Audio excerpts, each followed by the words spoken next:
فرزند زہرا یہ حالات برے ہیں۔ کاشانۂ بصیرت ایک ایسا مکمل یوٹیوب چینل جس پر محروم بصارت کے لیے بالخصوص اور تمام افراد کے لیے بالعموم سینکڑوں کی تعداد میں اسلامی کتب دستیاب ہیں۔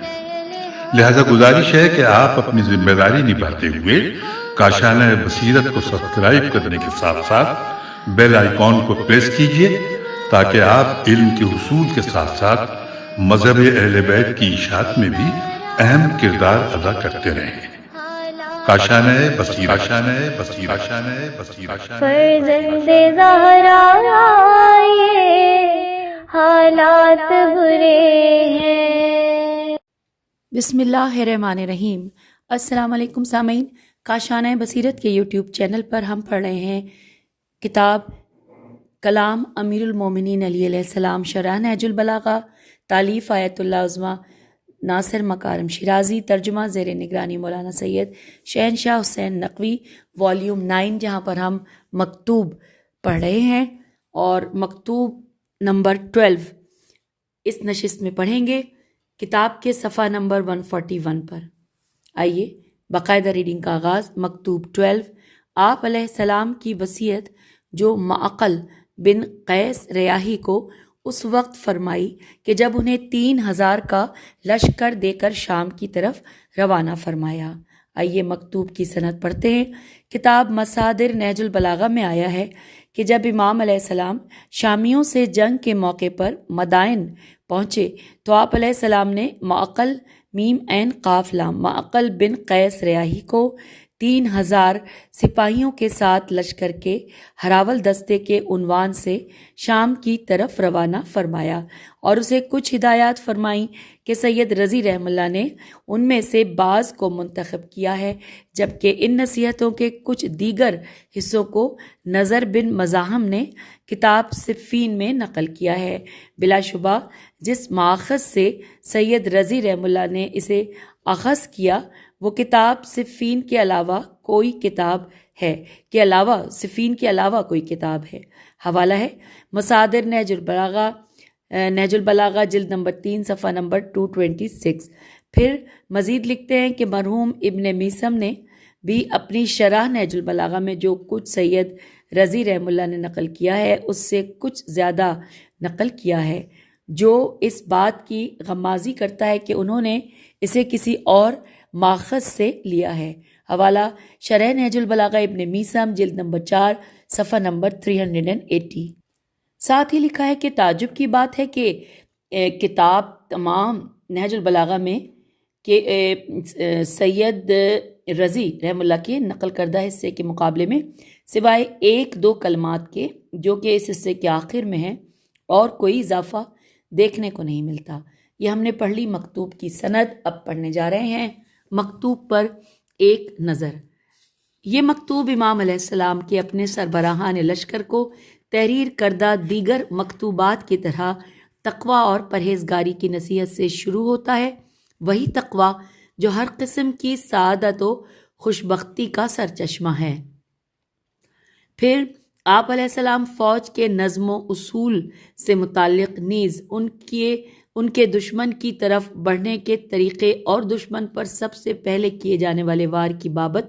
بیان فرماتے ہیں۔ امام علیہ السلام اس مکتوب میں مسلسل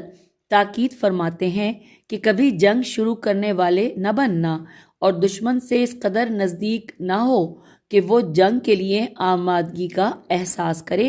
اور نہ اس قدر دور کھڑے ہو جاؤ کہ تمہارے ضعف و ترس پر محمول کرے، لشکر کو تھکا نہ دینا، راستے میں رات کے ابتدائی حصے میں آرام کرو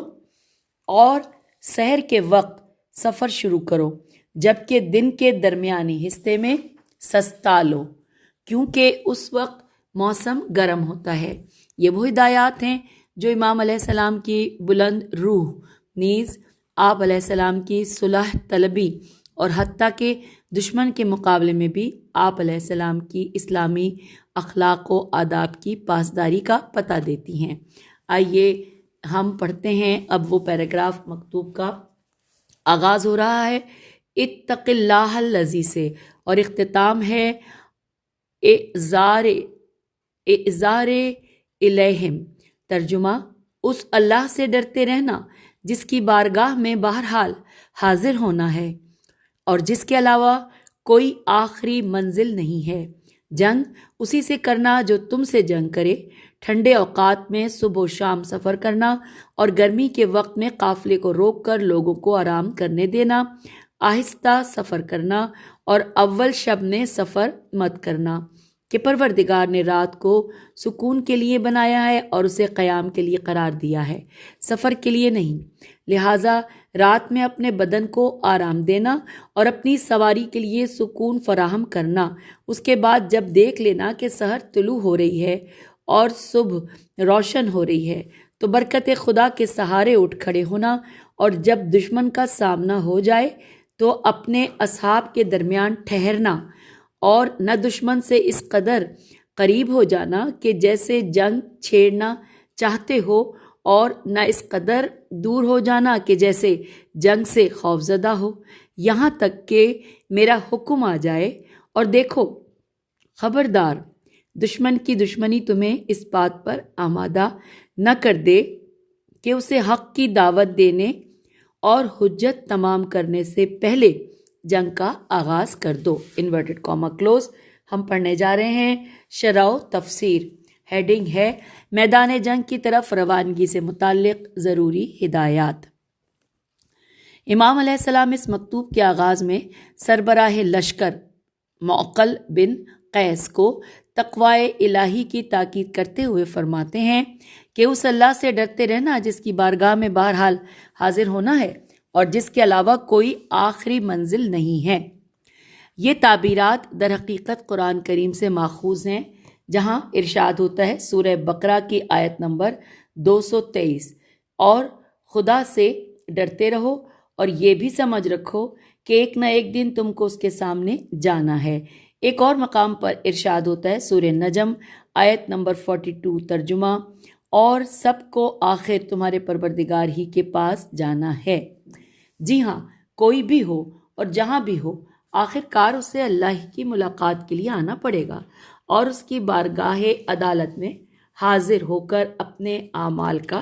حساب دینا ہوگا۔ امام علیہ السلام نے اس اپنے مکتوب کا تقوی کی نصیحت اور قیامت کی یادآوری کے ساتھ اس لیے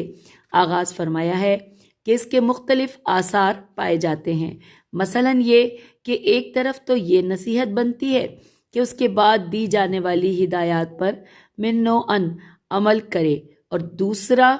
یہ کہ چونکہ لشکر کا معاملہ جہاد فی سبیل اللہ اور سیر اللہ کا معاملہ ہے، سین یہ رے اور الف لام چوٹی ہے اور زیر ہے، اور پھر سیر اللہ کا معاملہ ہے، لہٰذا بنصیحت ان کے عزم و ہمت کو بلند کرتی اور انہیں دشمن سے لڑنے کے لیے بہتر طور پر آمادہ کرتی ہے۔ پھر امام علیہ السلام سپاہیوں کو میدان جنگ کی طرف روانہ کرنے اور دشمن سے مقابلہ کرنے کے طریقوں سے متعلق 10 جنگی ہدایات بیان فرماتے ہیں جو در حقیقت تمہید اور آمادگی کے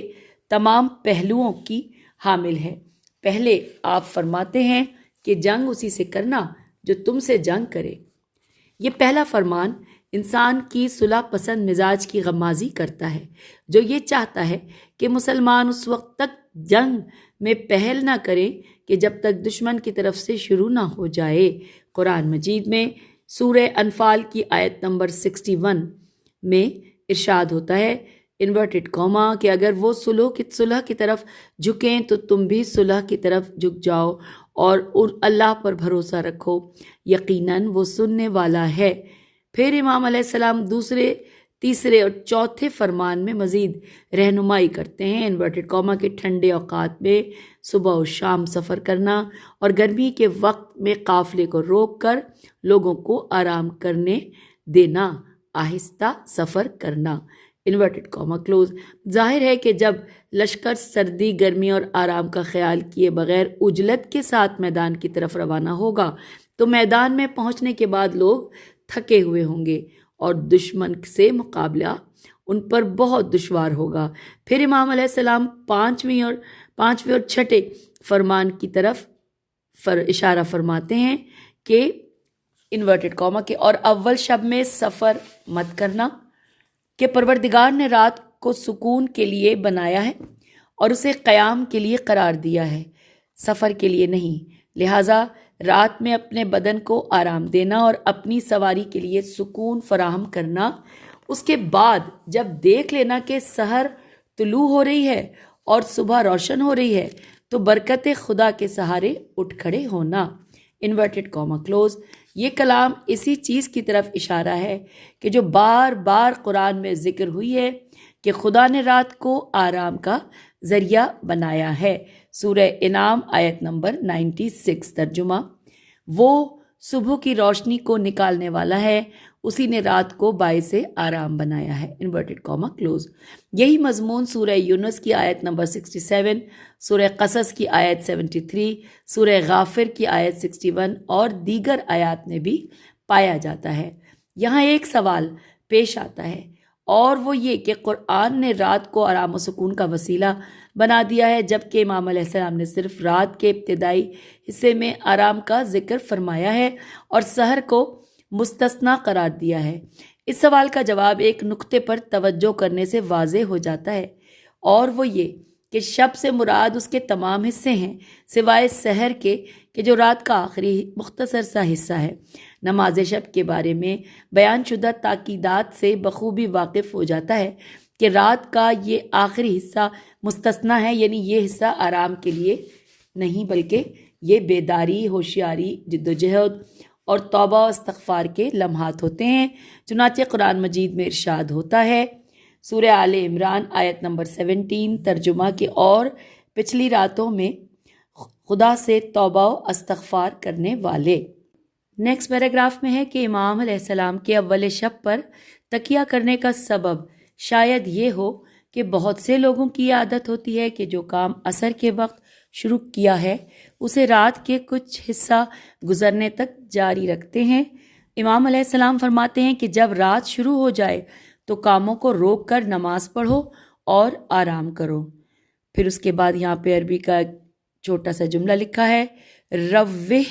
ظہرکا کا جملہ بعض شارحین کے عقیدے کے مطابق سواریوں جیسے گھوڑے وغیرہ کو آرام کرنے کی طرف اشارہ ہے، جبکہ بعض نے اسے بوجھ ڈھونے والے اونٹوں کی طرف اشارہ جانا ہے جو لشکر کا ضروری سامان اپنی پیٹھ پر اٹھا کر میدان جنگ کی طرف لے جاتے ہیں۔ البتہ اس میں کوئی اشکال نہیں کہ دونوں مطالب اس جملے میں مراد ہوں۔ اس بات پر توجہ ہونی چاہیے کہ کتب لغت میں لفظ ظہر کے لیے مذکور معنوں میں سے ایک وہ حیوانات ہیں جن پر سامان ڈھویا جاتا ہے یا سواری کی جاتی ہے۔ پس نہج البلاغہ کے بعض شارحین کا لفظ ظہر کے معنی کو صرف بوجھ ڈھونے والے اونٹوں یا سواری کے گھوڑوں سے مخصوص کرنا درست معلوم نہیں ہوتا۔ آئیے آگے چلتے ہیں۔ لکھا ہے کہ پھر امام علیہ السلام 7ویں، 8ویں اور 9ویں ہدایت یوں فرماتے ہیں، انورٹڈ کاما کے، اور جب دشمن کا سامنا ہو جائے تو اپنے اصحاب کے درمیان ٹھہرنا اور نہ دشمن سے اس قدر قریب ہو جانا کہ جیسے جنگ چھیڑنا چاہتے ہو، اور نہ اس قدر دور ہو جانا کہ جیسے جنگ سے خوف زدہ ہو، یہاں تک کہ میرا حکم آ جائے، انورٹڈ کاما کلوز۔ سربراہ لشکر کا اپنے سپاہیوں کے درمیان میں رہنا ایک طرف ان کے لیے حوصلہ افزائی کا باعث بنتا ہے اور دوسری طرف وہ آسانی سے اپنا حکم تمام افراد لشکر تک پہنچا سکتا ہے۔ پھر امام علیہ السلام 10ویں اور آخری ہدایت میں فرماتے ہیں، انورٹڈ کاما کے، اور دیکھو خبردار دشمن کی دشمنی تمہیں اس بات پر آمادہ نہ کر دے کہ اسے حق کی دعوت دینے اور حجت تمام کرنے سے پہلے ہی جنگ کا آغاز کر دو، انورٹڈ کاما کلوز۔ اور اب پڑھنے جا رہے ہیں نقطہ لکھا ہے، ہیڈنگ ہے، معقل بن قیس کون ہیں؟ بعض مورخین نے کہا ہے کہ وہ کوفے کے بہادر لوگوں میں سے تھے اور خلیفہ دوم کے زمانے میں بعض لشکروں کے سربراہ رہ چکے ہیں۔ وہ حضرت علی علیہ السلام کے شیعوں میں سے تھے اور آپ علیہ السلام انہیں اپنے بعض سپاہیوں کی سربراہی کے لیے منتخب کرتے تھے۔ چنانچہ جنگ جمل میں وہ لشکروں کے سربراہوں میں سے ایک تھے۔ امیر المومنین علیہ السلام پر ان کے ایمان اور خلوص کے بارے اتنا کافی ہے کہ جنگ صفین سے پہلے جب لشکر مقام فخلیہ فیخیل یہ لام فخیلہ بریکٹ پہ لکھا ہے کہ کوفے کے نزدیک واقع ایک پڑاؤ تو خفیلہ پر جمع ہوا، تو امام علیہ السلام نے شامی باغیوں کے خلاف جہاد کی فضیلت پر ایک خطبہ ارشاد فرمایا، اور اس موقع پر معقل نے عرض کیا، اے امیر المومنین، خدا کی قسم صرف وہی شخص آپ کی مخالفت کرے گا کہ جو متہم اور مشکوک ہوگا، میم تے ہے میم، اور مشکوک ہوگا، اور آپ کے بارے میں صرف وہی شک کرے گا جو منافق ہوگا۔ پھر لکھا ہے کہ بعض روایات میں ذکر ہوا ہے کہ کسی جنگ میں مستورد، میم سین تے واو رے دال، میم پہ پیش ہے اور تے پہ زبر ہے تو مستورد، میم سین تے واو رے دال، مستورد جو کہ خوارج میں سے ایک تھا،